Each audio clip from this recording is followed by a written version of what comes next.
Halo anak-anak, Assalamualaikum warahmatullahi wabarakatuh. Selamat pagi. Pada pertemuan kali ini, kita akan membahas tentang pengelolaan sumber daya alam di Indonesia. Semoga anak-anak selalu semangat dalam melakukan kegiatan pembelajaran. Walaupun kondisi seperti ini, kita harus tetap semangat. Langsung saja ke materi yang pertama, yaitu sumber daya alam adalah yang terdapat di alam atau kekayaan alam yang dapat dimanfaatkan oleh manusia untuk mencukupi segala kebutuhan hidupnya. Selanjutnya ada komponen sumber daya alam ini. Komponen sumber daya alam ini terbagi menjadi dua bagian. Yang pertama adalah sumber daya alam abiotik dan sumber daya alam biotik. Nah, untuk sumber daya alam biotik ini adalah sumber daya alam hayati, merupakan sumber daya alam yang merupakan makhluk hidup. Hayati sendiri ini memiliki arti atau makna itu hidup, sehingga sumber daya alam hayati adalah sumber daya alam yang berupa makhluk hidup. Sumber daya alam yang berupa makhluk hidup ini contohnya ada banyak sekali, bahkan manusia tersendiri merupakan sumber daya alam hayati. Beberapa contoh dari sumber daya alam hayati antara lain seperti tumbuhan, hewan, mikroba, atau bakteri. Selanjutnya ada sumber daya alam abiotik. Sumber daya alam non-hayati atau abiotik ini merupakan kebalikan dari sumber daya alam hayati atau biotik. Yang dimaksud dengan sumber daya alam non-hayati atau tidak hidup ini adalah sumber daya alam yang bukan merupakan makhluk hidup. Maksudnya, sumber daya alam non-hayati atau abiotik ini merupakan sumber daya alam yang berupa benda mati dan berupa sumber daya alam fisik. Sumber daya alam jenis ini pun jumlahnya ada banyak sekali di sekitar lingkungan manusia. Meskipun berupa benda mati, namun keberadaan sumber daya alam ini sangatlah penting. Oleh karena itu, sumber daya alam jenis ini tidak dapat memperbaharui diri sendiri atau tidak bisa berkembang biak sendiri. Maka penggunaan sumber daya alam jenis ini haruslah berhati-hati dan jangan terlalu boros. Hal ini dilakukan tentu saja dengan tujuan untuk mengantisipasi terjadinya kelangkaan sumber daya alam non-hayati ini. Contohnya seperti angin, air, tanah, dan batu tambang. Nah, selanjutnya klasifikasi sumber daya alam berdasarkan pemanfaatannya. Contoh sumber daya alam yang dapat dimanfaatkan antara lain menurut Kaligis 1986 terbagi menjadi 4 bagian. Yang pertama adalah sumber makanan dan obat-obatan. Ini tentu saja manusia memanfaatkan sumber daya alam itu sebagai sumber makanan dan obat-obatan. Seperti contohnya, kita memanfaatkan beras atau padi, gandum itu untuk dikonsumsi oleh manusia. Selanjutnya ada sumber energi, sumber devisa negara, dan sebagai sumber plasma nafta. Nah, selanjutnya ada berdasarkan sifat pembaharuannya. Yang pertama, sumber daya alam yang dapat diperbaharui merupakan sumber daya yang dapat melakukan reproduksi atau perkembangbiakan, dan juga sumber daya alam yang memiliki daya regenerasi atau pulih sendiri. Contohnya adalah mikroba, air, tanah, flora, dan fauna. Yang kedua, sumber daya alam yang tidak dapat diperbaharui. Sumber daya alam ini tidak mengalami perbaharuan. Contohnya seperti minyak tanah, gas bumi, batu bara, dan bahan tambang lainnya. Yang ketiga, sumber daya alam yang tidak habis.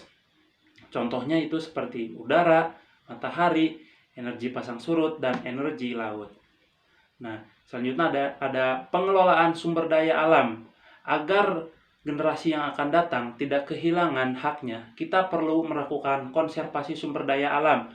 Konservasi artinya memelihara dan mengelola. Misalnya dengan cara yang pertama, yaitu ada recycle atau pendaur ulangan. Recycle, pendauran ulang kembali sampah-sampah atau bahan-bahan yang sudah tidak lagi berguna menjadi bahan dengan melalui beberapa proses pengolahan. Untuk dapat mendaur ulang sampah, hal yang pertama yang dapat dilakukan adalah memisahkan sampah sesuai jenisnya. yaitu ada sampah organik, sampah anorganik, dan sampah B3 atau bahan berbahaya dan beracun. Contohnya, penggunaan prinsip ini ialah dengan mengelola sisa-sisa kain perca seperti kain lap, keset kaki, selimut, dan sebagainya. Yang kedua ada reuse atau pengguna ulangan. Reuse artinya menggunakan kembali, seperti bahan-bahan yang terbuang atau tidak terpakai. Banyak sampah yang dapat kita gunakan kembali, seperti kertas, kemasan plastik, dan botol bekas. Ketiga, ada reduce atau penghematan. Reduce atau reduksi sampah merupakan upaya untuk mengurangi. Dengan adanya upaya tersebut, maka penumpukan sampah tidak akan terjadi saat berbelanja. Sebaiknya membawa kantong belanja atau tote bag. Yang ketiga, replace atau mengganti, yaitu kegiatan mengganti barang yang hanya dapat dipakai sekali dengan barang yang lebih tahan lama. Mengganti yang dimaksud di sini adalah mengganti barang yang kita gunakan dengan yang lebih ramah lingkungan. Seperti misalnya, mengganti penggunaan kantong plastik biasa dengan plastik biodegradable. Plastik jenis ini adalah lebih eco-friendly karena mudah diuraikan. Selanjutnya ada mengganti botol minuman dengan botol yang dapat digunakan berulang kali atau botol dari bahan aluminium. Nah, selanjutnya ada pemanfaatan sumber daya alam, terbagi menjadi 5. Yang pertama adalah pertanian. Pertanian sendiri dibagi menjadi 2 bagian, yaitu pertanian lahan kering dan pertanian lahan basah. Pertanian lahan kering di sini adalah, yang dimaksud pertanian lahan kering adalah pertanian yang mengandalkan musiman seperti musim hujan. Nah, yang kedua ada pertanian lahan basah. Yang kedua, perkebunan. Perkebunan ini seperti misalnya perkebunan sawit, perkebunan pisang, dan lain-lain. Yang ketiga, ada peternakan. Nah, peternakan ini seperti contohnya adalah peternakan sapi, peternakan domba, peternakan yang lain-lainnya. Yang keempat ada perikanan.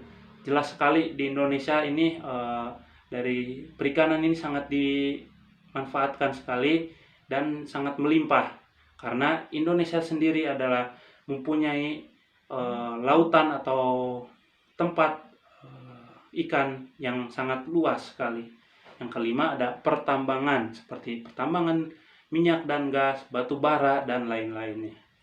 Nah, sumber daya alam di Indonesia, kekayaan alam di Indonesia yang melimpah terbentuk oleh beberapa faktor, yaitu dilihat dari sisi astronomi. Indonesia merupakan berada pada daerah tropis, sehingga aneka ragam tumbuhan dapat hidup dengan subur.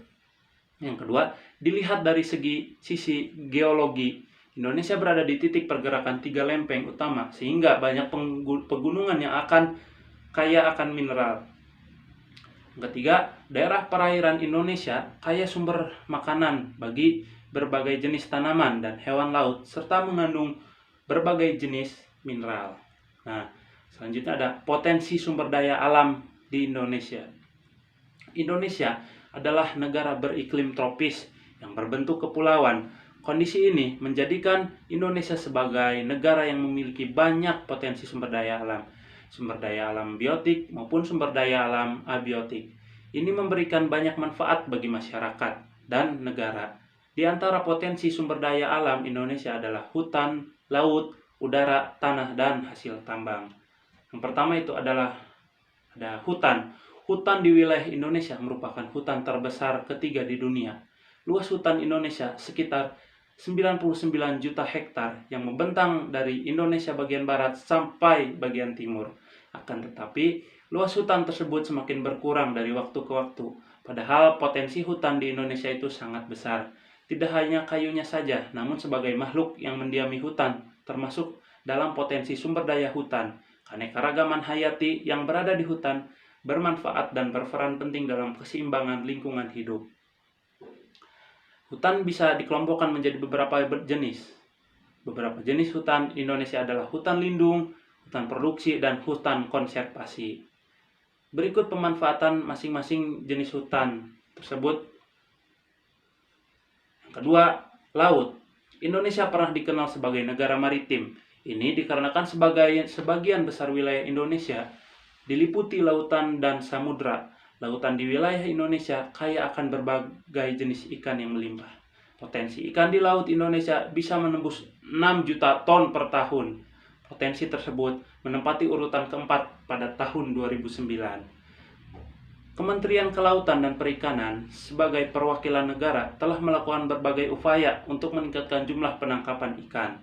Ikan-ikan hasil tangkapan kemudian diolah menjadi berbagai produk. Salah satunya adalah ikan kaleng. Ini sebagai upaya peningkatan industri perikanan di Indonesia.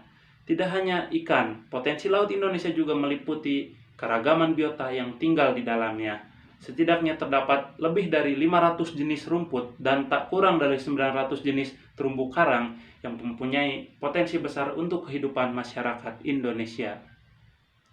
Yang ketiga, udara. Udara memang tidak nampak di mata, tetapi tidak bau dan juga tidak berasa. Tidak dapat bau dan juga tidak berasa. Meski demikian, udara yang kasat mata itu bisa dirasakan kehadirannya ketika sedang bergerak. Udara yang termasuk itulah yang disebut dengan angin. Udara termasuk dalam potensi sumber daya alam karena memiliki fungsi dan manfaat bagi kehidupan. Selain digunakan untuk bernapas, udara yang berada di lapisan atmosfer bisa melindungi kita dari sinar ultraviolet serta benda-benda luar angkasa yang akan jatuh ke bumi. Yang keempat ada tanah. Tanah berasal dari jenis-jenis batuan yang mengalami pelapukan. Semakin banyak batu yang mengalami pelapukan, maka semakin tebal tanah yang dihasilkan. Semakin dalam lapisan tanah, maka semakin tua pula umur tanah tersebut. Tanah di Indonesia bisa dikelompokkan menjadi 3 menurut sifat batuan induknya. Yang pertama ada tanah vulkanik. Tanah ini terbentuk dari material hasil letusan gunung berapi. Tanah vulkanik jelas lebih subur dari jenis tanah lainnya. Tanah yang subur tersebut membantu dalam bidang pertanian.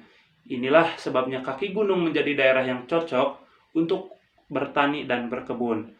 Yang kedua adalah tanah non-vulkanik. Nama lain dari jenis tanah ini adalah tanah tersier, yang mana tidak terbentuk dari proses vulkanisme. Tanah non-vulkanik banyak tersebar di daerah Kepulauan Riau, Bangka Belitung, dan daerah lain di Pulau Sumatera. Yang ketiga ada tanah organik. Sebutan lain dari tanah organik yakni tanah humus atau tanah gambut.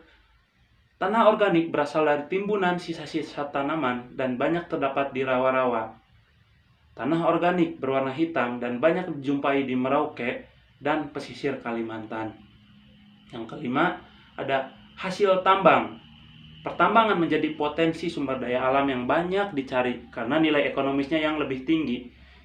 3 hasil tambang yang paling populer di Indonesia adalah minyak bumi, gas alam, dan batu bara. Ketiganya dijadikan sumber bahan bakar dalam berbagai bidang. Yang pertama adalah minyak bumi. Potensi minyak bumi, terutama di Indonesia, terus mengalami penurunan setiap tahunnya. Indonesia sudah melakukan impor minyak bumi guna memenuhi kebutuhan sudah di dalam negeri. Pembangkit listrik di Indonesia masih banyak yang menggunakan minyak bumi sebagai bahan bakarnya. Yang kedua ada gas alam. Nah, gas alam, potensi gas alam di Indonesia masih sangat banyak. Cadangan gas alam di Indonesia itu sekitar ada 2,8 triliun meter kubik. Kondisi ini menjadikan Indonesia sebagai negara pengekspor gas alam terbesar di dunia. Yang ketiga ada batu bara. Negara Indonesia berada dalam urutan kelima yang menghasilkan batu bara paling banyak di dunia.